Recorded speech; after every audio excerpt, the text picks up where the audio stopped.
Richard Gasquet est le 20e invité de Vivons nos rêves. Salut Richard, comment vas-tu? Salut, ça va super, toi aussi? Ouais, ça va, super. Tu as été nommé par Yannick Noah pour participer à notre concept. C'est une belle J'ai vu ça, nomination, j'ai vu ça, ça. Richard. Est-ce que tu as un petit mot à lui faire passer à Capitaine Yannick, déjà? Bon, écoute, c'est un ami depuis longtemps. On a partagé pas mal de choses. Moi, je m'entends hyper bien avec lui. C'est quelqu'un qui est important pour moi. C'est énormément d'années que je le connais. Bon, Ouais. c'est tout qui est Yannick. C'est clair qu'il a eu une carrière, une après-carrière fabuleuse aussi. C'est un personnage à part, un peu hors norme, tu vois. Mais Ouais. voilà, c'est un ami à moi. Chaque fois que j'ai besoin de lui, je l'appelle. Voilà, c'est toujours cool de pouvoir parler avec Yannick. Tout simplement de le voir, dîner avec. Chaque fois que je suis avec lui, je me marre à chaque fois. Donc, sincèrement, c'est un ami vraiment.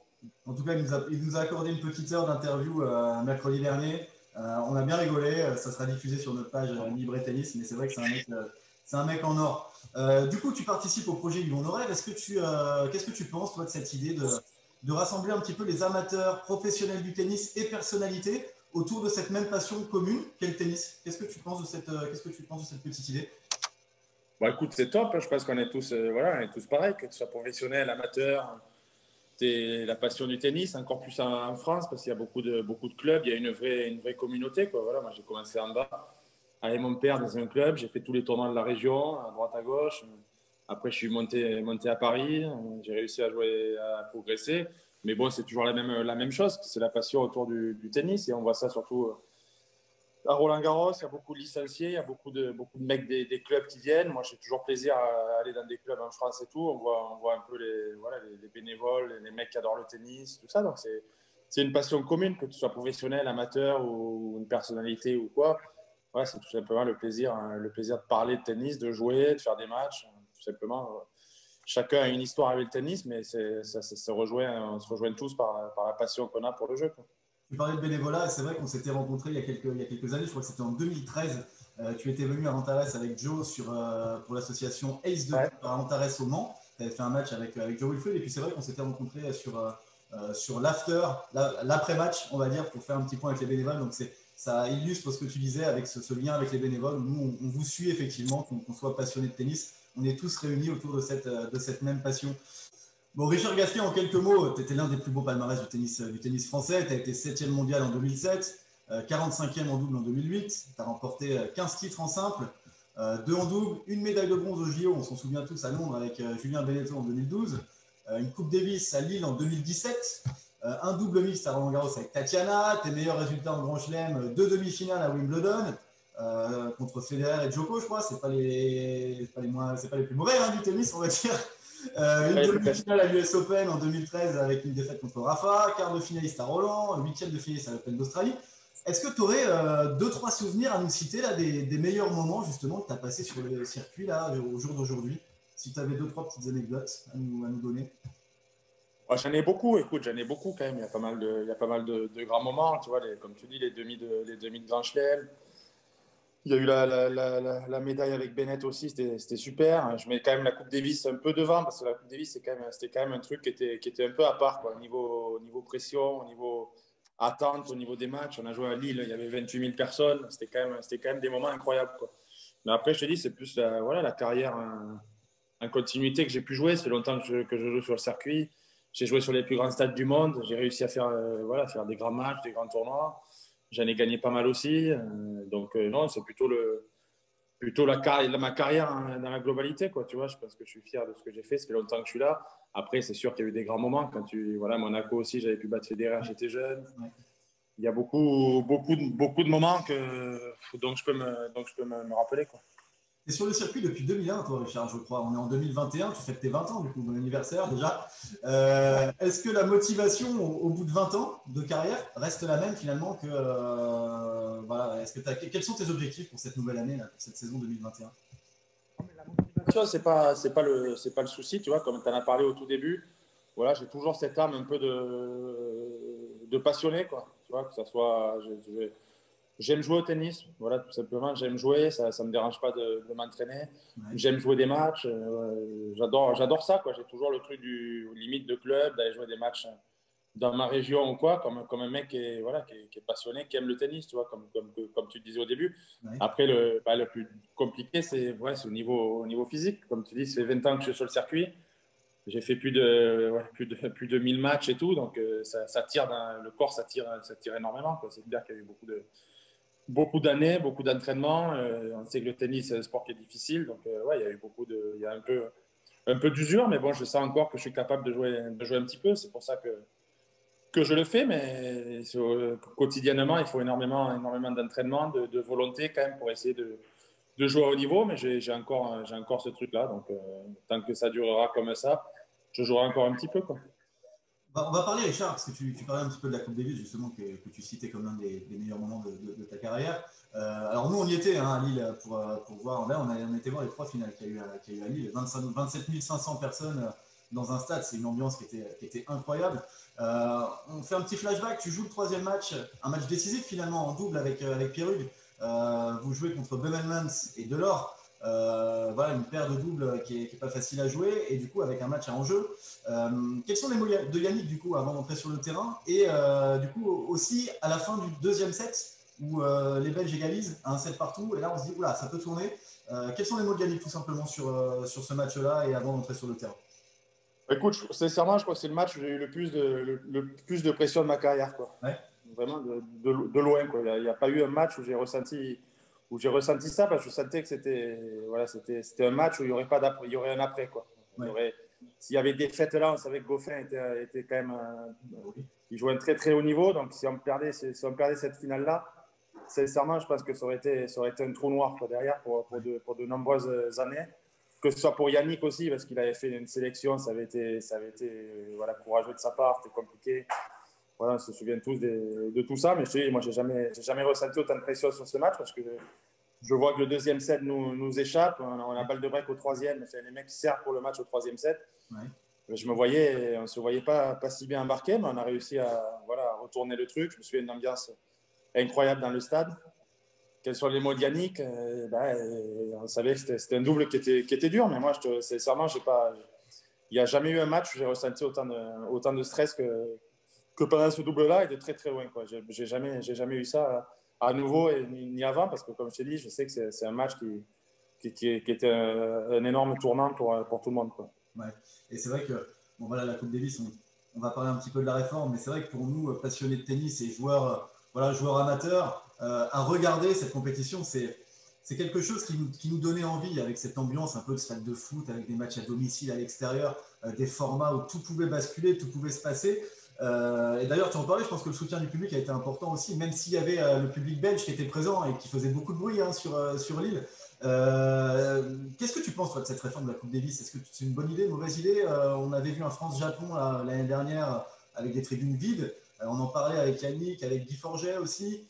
Voilà, en tant que joueur, toi, qu'est-ce que tu en penses, tout simplement? Non, mais c'est à la limite, pour les mecs qui sont un peu plus âgés, tu vois, voilà, c'est compliqué de faire 4 semaines, c'est dur, tu vois, parce que c'est quelque chose qui est très demandant, mais je pense que pour les jeunes qui n'ont jamais connu ça, c'est une énorme perte pour eux, parce que moi, sincèrement, c'est des souvenirs qui ont été dans le mauvais et dans le bon, parce que j'ai eu des mauvais souvenirs aussi, des très mauvais souvenirs même, que ce soit qu'on les Suisses ou pas, ça avait été très dur.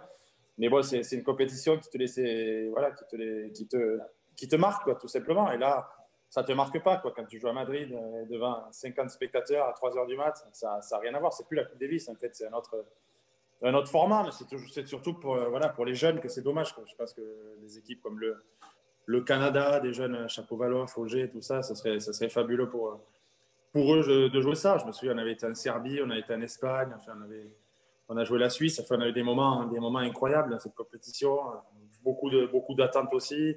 On a joué à Roland-Garros aussi, je me souviens. Donc, non, c'était des choses qui. On est chanceux d'avoir vécu ça, quoi. Mais c'est vrai qu'aujourd'hui, ça n'a plus rien à voir. C'est plus du tout la Coupe Davis. C'est clair que c'était pas beau à voir l'an passé, encore. Heureusement que c'était l'Espagne qui a gagné chez eux, quoi. Chez Oui, elle, quoi. il y avait une ambiance quand même sur la finale. Au moins, ça a permis d'avoir 2-3 personnes. Ouais. Voilà.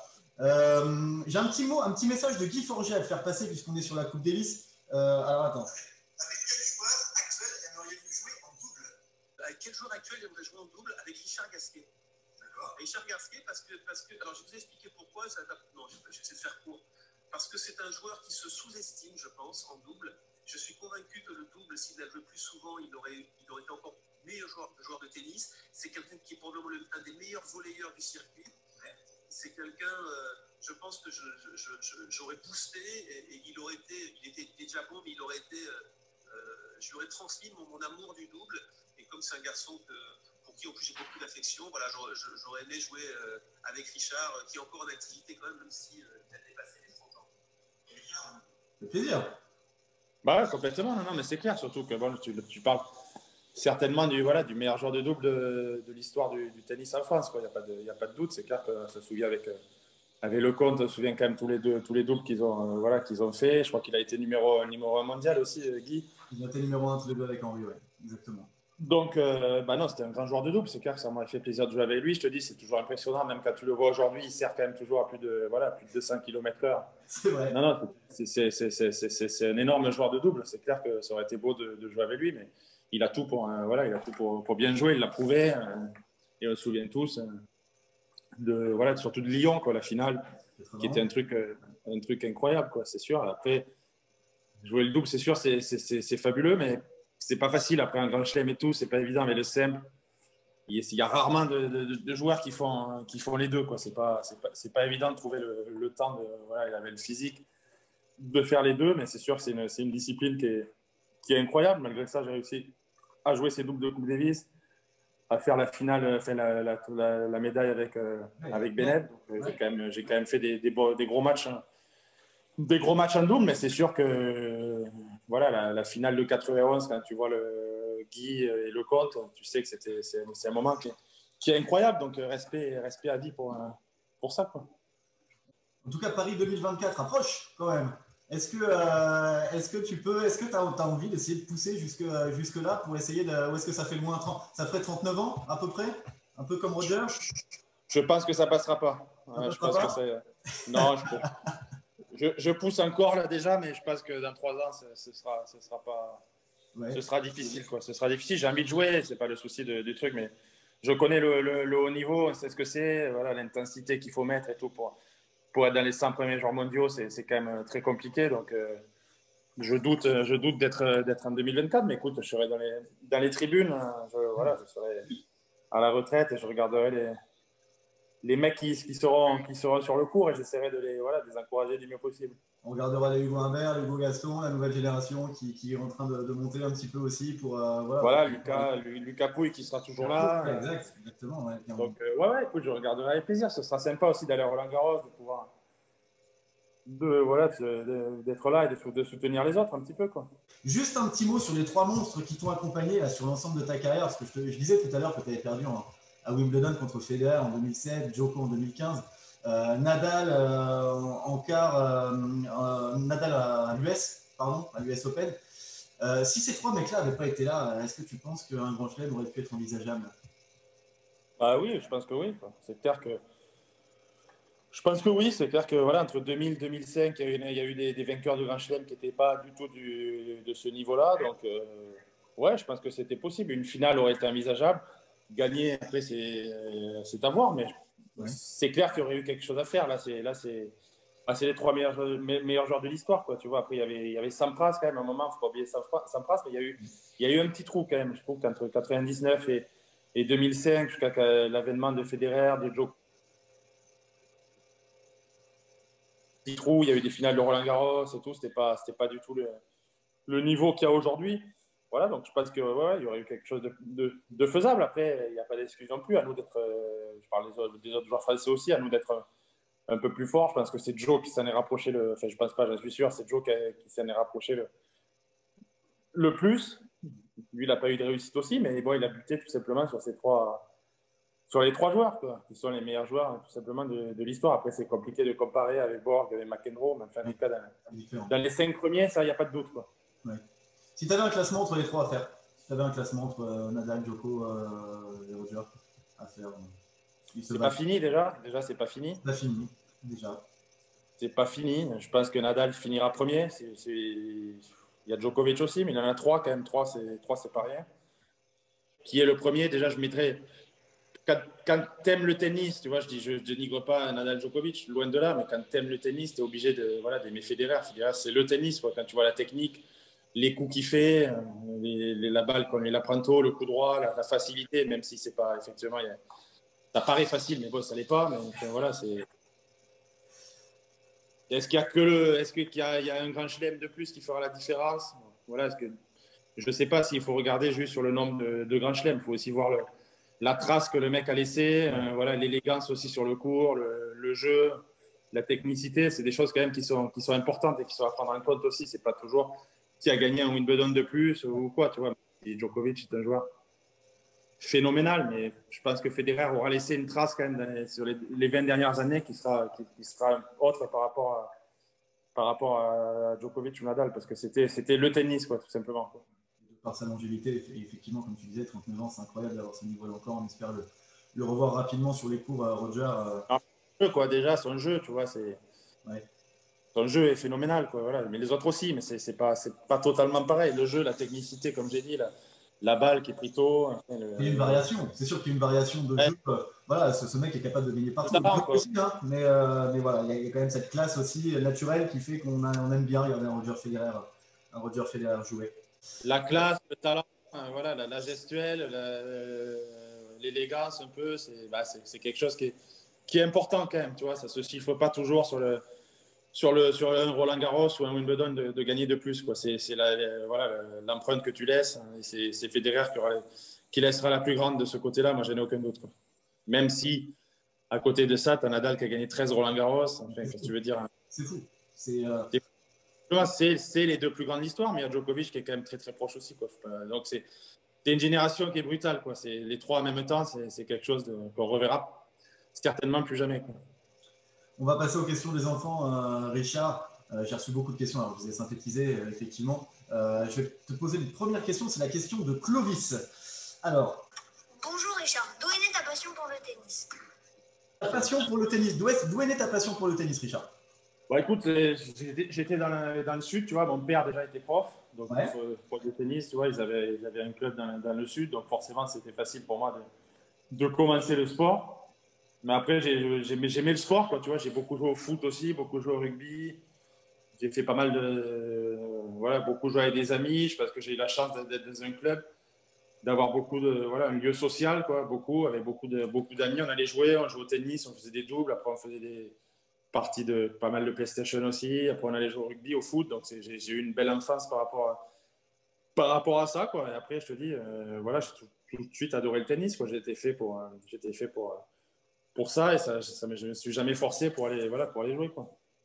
Deuxième question, c'est une question de Maïli.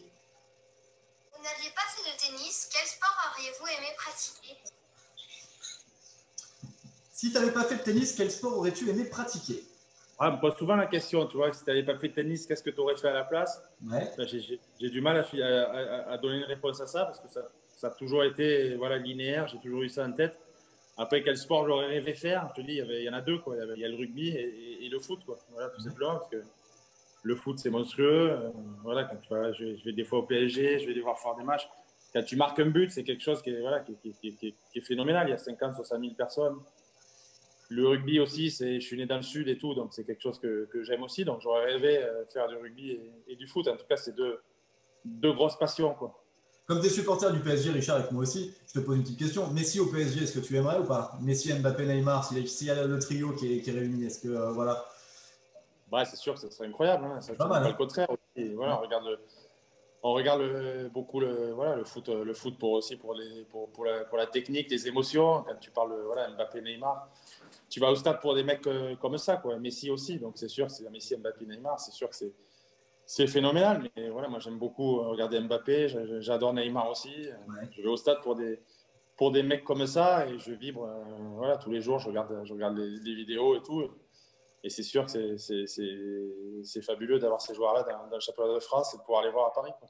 Nouvelle question de Nino. Bonjour Richard, quel était ton classement à 9 ans? Alors, ton classement à 9 ans, parce que Nino a 9 ans, tout simplement. Je crois que j'étais 15-4, un truc comme ça, mais après, bon, le classement, voilà, ça veut pas dire. pas dire grand-chose, quoi, tu vois. Le principal, c'est voilà, c'est de progresser, c'est d'avoir une bonne technique, c'est de bien jouer au tennis. Ça veut dire que voilà, tu progresses. Après, le classement, il y en a qui étaient très, très forts jeunes, qui sont pas à l'arrivée. Il y en a qui étaient pas super et qui ont fait des belles carrières. Donc, c'est pas, voilà, ce qu'il faut, c'est jamais rien lâcher, c'est s'entraîner. Il y a pas de vérité, quoi. Prochaine question, c'est Hugo. Quels sont les sportifs que tu admires le plus en dehors du tennis? Quel sportif admires-tu le plus en dehors du tennis? Bah, il y a eu Zidane, quoi. Il y a eu quand même Zidane. Ouais. Voilà, très longtemps, bah, c'était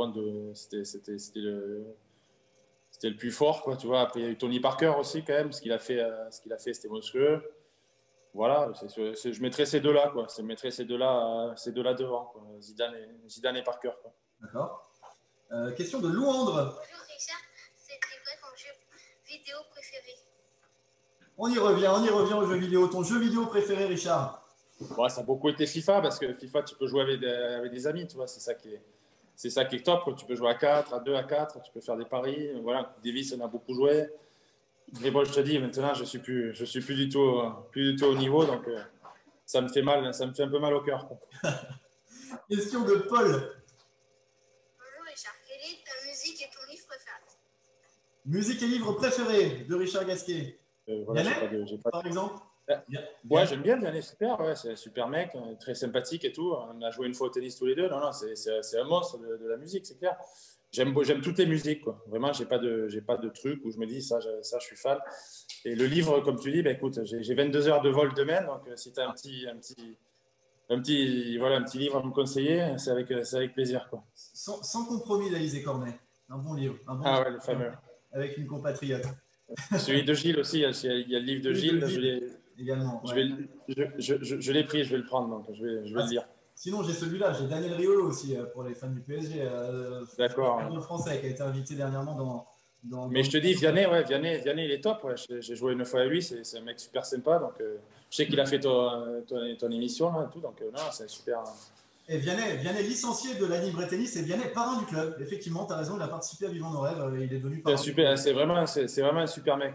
Ouais. Donc, non, non, je vois que son album cartonne et tout. Donc, non, c'est top. Ouais.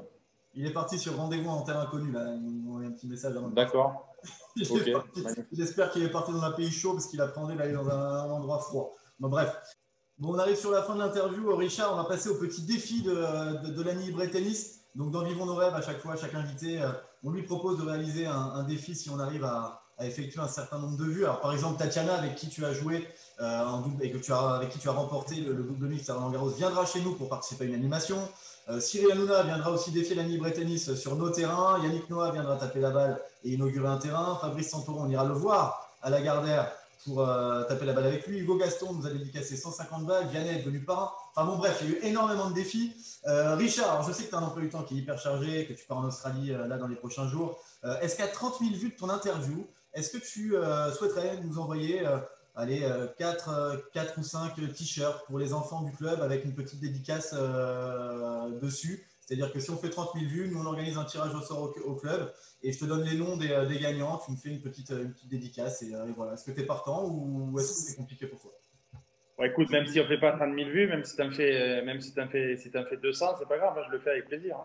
Ah bah, c'est gentil. Bah alors, on passe à 25 maillots alors 25 À la limite, 25, c'est plus dur à envoyer, mais sinon, avec plaisir, il n'y a aucun souci de le faire, même si c'est pas une question de vue. Si tu me donnes les noms et tout, si tu fais un tirage au sort ou un truc, je te les envoie avec plaisir. Il n'y a pas. Alors, à combien Le défi est accepté. Voilà, tu me files l'adresse et tout, et je t'envoie les t-shirts avec plaisir, avec les prénoms que tu veux. Voilà, il n'y a aucun souci. C'est super gentil. Jusqu'à combien tu peux monter, toi? Combien? Alors, parce que je t'ai dit 5, mais ça peut être 5, 6, 7, 8. Je veux pas non plus abuser, hein, mais c'est voilà. Ouais, t'inquiète, une dizaine, je te le fais sans problème. Avec plaisir. Eh ben, une dizaine de maillots dédicacés par Richard Gasquet si on arrive à dépasser les 30 000 vues. Merci Richard, défi accepté. Avant de terminer cette interview, le rituel, c'est les nominations pour prendre ton relais, voilà, le relais de ton interview, en sachant qu'on a passé un bon petit moment ensemble. Qu'est-ce que tu souhaites nommer pour prendre le relais de ton interview? Des joueurs? Ouais, des joueurs ou personnalités qui aiment le tennis. Ouais, je pense qu'il y a Benoît, quoi. Déjà, j'ai vu que Yannick l'avait nominé aussi. Yannick l'a nommé. J'ai essayé de contacter Daryl, parce que je crois que c'est lui son agent, et j'arrive pas à l'avoir. Mais oui, Benoît, si tu peux lui envoyer un petit SMS, éventuellement. On lui dira, on se Ouais. Bah écoute, ouais, nominé Benoît, Lucas Pouille. Benoît Lucas, ok. Et en fille, alors c'est Et une Joe, chanson. quoi. Et Joe aussi, voilà, et Joe aussi, quoi. Voilà, Joe Et, Tsonga. et Joe, ok, je vais contacter Samy, je vais relancer Samy Dantiger. Donc Joe Wilfried Tsonga, Lucas Pouille et Benoît Paire, nommé par Richard Voilà. Gasquet. Avant de terminer, Richard, juste un petit mot pour tous les licenciés de la Libre Tennis qui nous regardent et puis qui te suivent avec intérêt et passion. Est-ce que tu as un petit mot à leur faire passer? Ouais, beaucoup de. Voilà, comme tu as dit, la passion pour le tennis, on l'a tous, quoi. Que tu sois débutant ou dans un club ou tu vas aller avec des amis, tu fais des doubles. Voilà, moi je suis très heureux chaque fois que je vais dans un club, que je peux voir des mecs qui font des doubles et tout. Qui est heureux chaque fois, moi, de pouvoir voilà, aller dans des clubs, de voir un peu tout le monde et tout. Parce qu'on a tous la passion du sport, la passion du tennis. Donc il y a beaucoup de licenciés en France et tout. Il y a pas énormément de clubs. Il y a une grosse fédération. Je te dis, à Roland-Garros, c'est fabuleux chaque fois que les licenciés sont là, qu'il y a tout le monde qui, voilà, qui t'encourage. Donc moi, c'est quelque chose que j'adore. Les matchs de Coupe Davis aussi, c'était des grands moments. Donc il y a beaucoup de super clubs en France, des clubs magnifiques, des clubs qui ont beaucoup d'histoire, voilà, des membres qui sont passionnés par leur club et tout. Moi, c'est quelque chose voilà, qui me parle et que j'apprécie. J'espère, voilà, après ma carrière, essayer d'y aller le plus possible, quoi. PSG Barcelone en février prochain, on fait un petit coucou à Gérard Piquet qui ne nous regardera pas, mais merci pour la Coupe Davis au passage. PSG Barcelone, un petit pronostic. C'est off, hein. Là j'ai zappé les questions des enfants, mais dès que je pars sur le PSG, ça y est, c'est parti. Je peux pas Bon, écoute, ça va être difficile. Ça va être dur. Le match va être dur. Tu vois, Barcelone, ils connaissent les grandes compétitions. Voilà, même là, s'ils sont un peu moins bien, tu sais qu'en février, ça va être différent. Mais bon, le PSG a beaucoup d'expérience, des énormes joueurs. Donc, tout peut arriver, quoi. Je pense que le PSG est un peu favori quand même. Mais le match va être magnifique et va être, à mon avis, très, très indécis, quoi. T'emmèneras la PlayStation pour jouer à l'hôtel. Les soirées à l'hôtel et les parties de FIFA sur PlayStation, ça va permettre de meubler un petit peu. Je jouais un peu moins à la PlayStation. Je jouais pas mal jeune, tu vois, beaucoup. Ouais. Jeune, j'ai beaucoup joué. Et depuis, je te dis, chaque fois que j'ai rejoué avec, que ce soit avec Benoît, avec Gaël et tout, j'ai pris des fessées à chaque fois, tu vois. Donc, j'ai perdu. Là, tu nous cites des mecs qui passent du temps sur sur les réseaux sociaux et sur les PlayStation aussi. Benoît et Gaël, je les vois continuellement en train de jouer au foot, à Call of Duty, à des jeux de. Voilà, donc ils sont motivés. On espère les Ouais, avoir mais tous les deux aussi. je te dis, il y a 2013, 2014, j'étais encore devant, quoi. 2012, je jouais beaucoup au FIFA. Ouais. Je jouais énormément, tu vois. Et d'un coup, j'ai un peu arrêté. Et après, quand tu rates des éditions, des trucs, il y a quand même des nouveaux, voilà, la manette et tout, c'est jamais totalement pareil. Et ça avance et tout. Donc, j'ai perdu le niveau. Donc, je te dis, j'ai pris beaucoup. Je suis pas, voilà, j'ai complètement arrêté. Chaque fois, j'ai perdu, je perds beaucoup. Donc, je te dis, j'ai un peu arrêté le FIFA. Et c'est un truc qui me fait un peu chier parce que je jouais beaucoup jeune et tout. Donc, ça me fait, ouais, je serais heureux de rejouer. Mais je te dis, j'ai pas du tout j'ai plus le niveau. Donc, ça m'a fait un peu mal, quoi.